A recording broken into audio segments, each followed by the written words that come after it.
స్థానిక సంస్థల ఎన్నికలకు తెలంగాణ హైకోర్టు గ్రీన్ సిగ్నల్ ఇచ్చింది. స్థానిక సంస్థల ఎన్నికలపై కీలక ఆదేశాలు జారీ చేసింది. సెప్టెంబర్ 30లోగా ఎన్నికలు నిర్వహించాలని స్పష్టం చేసింది.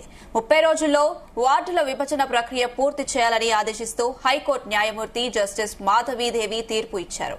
ఈ మేరకు రాష్ట ప్రభుత్వం రాష్ట ఎన్నికల సంఘానికి హైకోర్టు ఆదేశాలు జారీ చేసింది.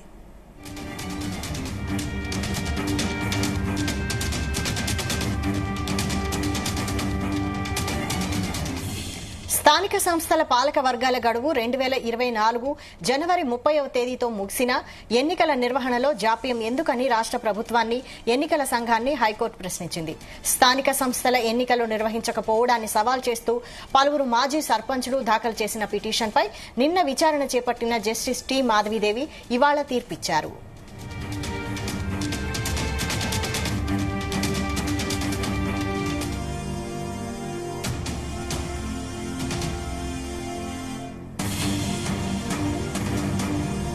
తొలుత పిటిషనర్ల తరపు న్యాయవాదులు వాదనలు వినిపించారు. గతేడాది జనవరి 31తో సర్పంచుల పదవీ కాలం ముగిసినా ఇప్పటి ఎన్నికలకు నిర్వహించకుండా ప్రభుత్వం జాప్యం చేస్తుంది.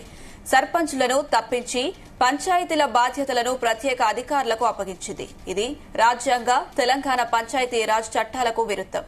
ప్రత్యేక అధికారులు ఇతర విధుల్లో ఉండడంతో ప్రజల సమస్యలను పట్టించుకోవడం లేదంటున్నారు.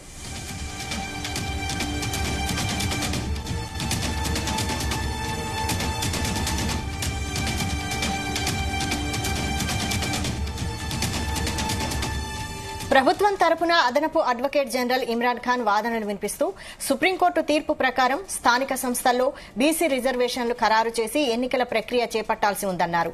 ఈ ప్రక్రియ పూర్తి కావడానికి మరో నెల రోజుల గడువు అవసరమని కోరారు. ఈ దశలో న్యాయమూర్తి జోక్యం చేసుకుంటూ ఎన్నికల నిర్వహణపై గతంలో ఒకసారి హామీ ఇచ్చి ఎందుకు అమలు చేయలేదని ప్రశ్నించారు.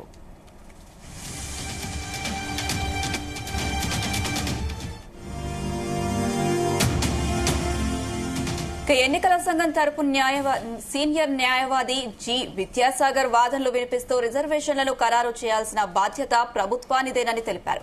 ఇది పూర్తి కాగానే ఎన్నికల ప్రక్రియ ప్రారంభిస్తామన్నారు.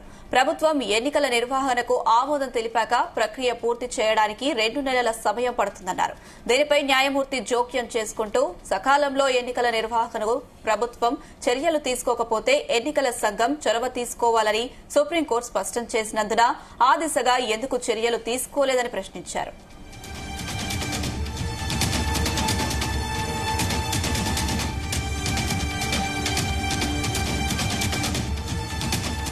న్యాయవాది సమాధానమిస్తూ రిజర్వేషన్ల ఖరారుతో పాటు ఎన్నికలకు ఏర్పాట్లు చేయాల్సిన బాధ్యత ప్రభుత్వానిదేనన్నారు. వాదనలు విన్న న్యాయమూర్తి 3 నెలల్లో గ్రామ పంచాయతీ ఎన్నికలు నిర్వహించాలని ఆదేశించారు.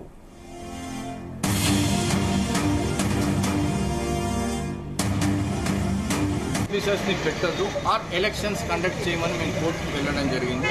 కోర్టు మా ఆర్గ్యుమెంట్స్ విన్నాక గవర్నమెంట్ తరఫున వాళ్ళు ఒక 3 నెలల సమయం ఆల్రెడీ డివిజన్ బెంచ్ మాకు టైం ఇచ్చింది. ఈ రిజర్వేషన్స్ ప్రక్రియ బ్యాక్వర్డ్ రిజర్వేషన్ క్లాసెస్కి మేము సర్వే చేసి వాళ్ళ శాతం ఎంతుందో ఫైండ్ అవుట్ చేయడానికి మాకు డివిజన్ బెంచ్ ఆల్రెడీ 90 రోజుల సమయం ఇచ్చింది. కాబట్టి మాకు కొంత సమయం కావాలి. దాని తర్వాత మేము ఎలక్షన్లు పెడదామని చెప్పారు. వాళ్ళు అక్టోబర్ నెలలో వాళ్ళు ఒక షెడ్యూల్ ఇచ్చారు. ఏమనంటే 15th ఫిబ్రవరి 2025 లోపు మేము ఎలక్షన్లు కండక్ట్ చేస్తామని చెప్పారు. కానీ వాళ్ళు చేయలేరు. మొన్న సోమవారం రోజు కోర్టు దృష్టికి మేము తీసుకొచ్చాం. వాళ్ళే అండర్టేకింగ్ ఇచ్చారు చేస్తామని, వాళ్ళు చేయలేరంటే కోర్టు వాళ్ళని అడగడం జరిగింది. మీరు ఈ ప్రక్రియలు ఉన్నాయి కదా, 5 ప్రక్రియలు ఎన్ని ప్రక్రియలు కంప్లీట్ చేసింటే మేము 3 ప్రక్రియలు చేశాము. 4వ ప్రక్రియ ఏదైతే డివిజన్ ఆఫ్ వార్డ్స్ రిజర్వేషన్స్ ఉన్నాయో ఆ ప్రక్రియ ఒక్కటి జరగలేదు. దానికి మాకు 30 రోజుల సమయం కావాలనగానే స్టేట్ ఎలక్షన్ కమిషన్ మాకు ఇంకో 60 రోజుల సమయం కావాలి ఆ 30 రోజుల నుంచి అని అంటే కోర్టు వాళ్ళు 90 రోజుల సమయం అడిగింది. మేమన్నాము ఇదివరకే చెప్పారు కానీ వాళ్ళు చేయట్లేదు. సుప్రీంకోర్టు జడ్జిమెంట్ స్పెసిఫిక్గా ఉంది. వీళ్ళు చేయకపోతే స్టేట్ గవర్నమెంట్ సపోర్ట్ చేయకపోతే ఎలక్షన్ కమిషన్ ఎలక్షన్కి వెళ్ళాలి. వారు హైకోర్టును ఆశ్రయించి పిటిషన్ వేసి ఎలక్షన్ కండక్ట్ చేయాలని ఉన్నది. ఎటువంటి కారణాలతో ఏదో ఎలక్షన్ రూల్స్ లేవు, ఇంకో కారణాలు చెప్పొద్దు, ఉన్న ఎలక్ట్రల్ రూల్స్ తోటే కండక్ట్ చేయాలని సుప్రీంకోర్టు ఇదివరకే తీర్పించింది. ఆ తీర్పుని మీరు కన్సిడర్ చేస్తూ స్టేట్ గవర్నమెంట్ వీళ్ళు అడిగిన సమయాన్ని తీసుకుంటూ మీరు ఎలక్షన్స్ చేయాలి అని చెప్పి తీర్పు ఇవ్వమని రిక్వెస్ట్ జరిగింది.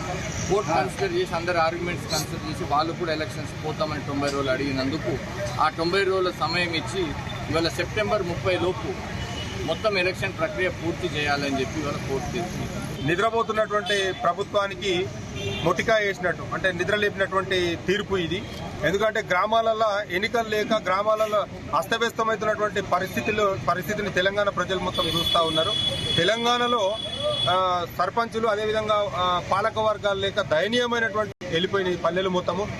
ఆదర్శవంతంగా ఉన్నటువంటి పల్లెలు భారతదేశంలో ఇచ్చే పంచాయతీరాజ్ వ్యవస్థలో ఇచ్చేటువంటి అవార్డులలో 60% దక్కించుకున్నటువంటి పంచాయతీలు పరిపాలనా వ్యవస్థ లేకపోవడంతో పరిపాలన అనేది పూర్తిగా అటకెక్కింది. మరి ఇప్పటికైనా ఈ ప్రభుత్వం కళ్ళు తెరిచి 3 నెలల లోపు ఎన్నికలు నిర్వహించాలి. ఆ ఎన్నికలు నిర్వహించే లోపల ఎవరైతే 2019-24 కాల వ్యవధిలో పనిచేసిరో సర్పంచులు, గ్రామ పంచాయతీల వారీగా మీరు వివరాలు తెప్పించుకొని ఖచ్చితంగా సర్పంచుల యొక్క పెండింగ్ బిల్లులు కూడా చెల్లించాలి.